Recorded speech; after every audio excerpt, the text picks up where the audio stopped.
Right now, the U.S. Department of Homeland Security is facing a new lawsuit. Minnesota leaders are suing, accusing DHS of violating the 10th Amendment by overstepping state authority. That's right. So the state of Minnesota and the Twin Cities argue the federal deployment of ICE agents is interfering with their ability to govern and enforce their own laws. Sherelle Hubbard has a story.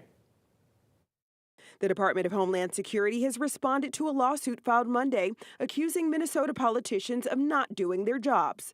That's after the state of Minnesota and the Twin Cities, Minneapolis and St. Paul, sued the Trump administration to put a stop to its immigration crackdown. The deployment of thousands of armed, mass DHS agents to Minnesota has done our state serious harm. Federal agents dispersed a group of protesters after a fight within the crowd on Sunday night. Or an ICE agent pushing a man who was blocking an ICE vehicle to the ground Saturday.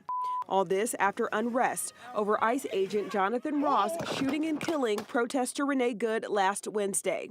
One resident visited the site of Good's killing, adding to the growing memorial where she died as she tried to drive away from an ICE agent last week. It's been heartbreaking, horrifying.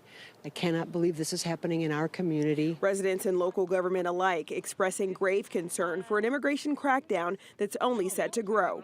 Around 1,000 additional U.S. Customs and Border Patrol agents are expected to deploy to Minnesota. Minneapolis used to be known as an open city, as a loving city, and now it is invaded. In essence, a federal invasion of the Twin Cities and Minnesota, and it must stop. City leaders say they're committed to keeping the pressure on. As long as federal agents are in our city acting unconstitutionally against our neighbors, we will continue to push back with everything we got. I'm Sherelle Hubbard reporting.